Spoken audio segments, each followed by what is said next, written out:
Hey everybody, it's Jeanne, and I want to welcome you back to my channel, and also welcome especially the new subscribers. I've gotten quite a few lately, and I'm really pleased about that, and I thank you for watching and commenting and just letting me know you're here. This is the new book that I showed you in the last video that I received. It's my little prize for a giveaway prize for Sally Van Ey's 500th subscriber giveaway. So I had all the stuff sitting there on my art table, and I thought, well, I have to use that right now. I couldn't wait to get started. So I pasted, first of all, I found a magazine page that I really liked and that I wasn't wanting particularly to cut up. So I put that on and added the olive green metallic paint with my fingers, all kind of around the edge, and kind of blended it in with a little bit of water. And that worked out nice. I don't usually use my hands much in painting. I kind of want to start doing that a little bit more, but I don't usually. But then I thought, oh, I better start videoing this. This is already looking awesome. So I turned the camera on, but I was just too intent on what I was doing to pay much attention to chatting. So I thought, well, I'll just do a voiceover, and that should suffice. Well, I have done a voiceover at least 7 times, and for some reason or another, I get waylaid or something happens and I can't get started on it. So I think it's hard to follow, and most everything I'm doing is something that you can clearly see what I'm doing. So I'm just going to let you kind of watch and see the process, and hopefully do one yourself even better. One of the things that I find when I'm doing a mixed media piece is I feel somewhat fearless about throwing things on and trying new things, because I always feel like if I don't like it, I can just cover it up because it's mixed media, and you're going to have a lot of different elements to the piece. So it's really fun to do mixed media because you can kind of do it without even worrying how it's coming out. As you can see with the pieces that I have added, there'll be some coming up that I actually do have to cover up, so because it just weren't right, and so kind of proves my point. So anyway, I do have fun. I love all the different things that she gave me, and I was really surprised when I went to look for a focal piece. This was the first piece that I picked out of the box or the basket. I have a little basket of large focal pieces, a basket of small focal pieces.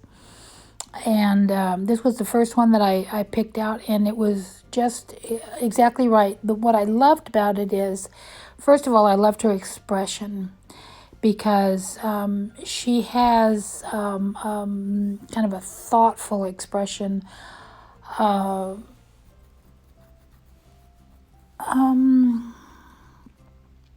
like a faraway look to her, I think. And for a vintage page, I think that is just the perfect expression. The next thing is that she was wearing lace, and because I don't often use lace in my pages, that seemed to tie that in pretty well. Excuse me. So I liked that. And then I loved the white dots that were around her eyes. Now, I think she looks modern. So she looks modern, has a Victorian feel, and she looks pensive, like she's thinking back. It just all seemed to work. So a lot of times I try several different focal points, and or even sometimes I even pick out my focal point, work around it.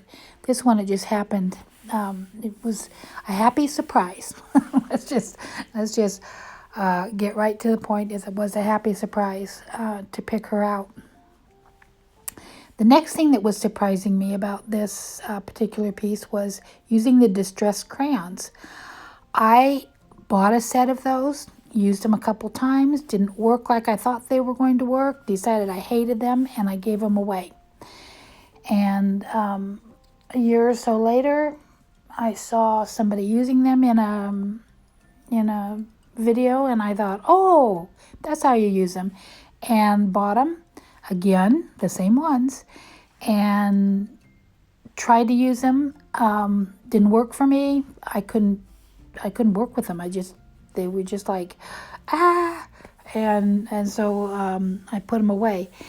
And today, when I was looking at, I was thinking, do I really want to get up and go out and get my Stabilo way out in the living room area, 10 steps away? No, I want to stay seated. And I looked around, grabbed the distress crayons and put them around the focal piece and spread it out a little bit and just rubbed it with my finger, and my goodness, I loved how that looked.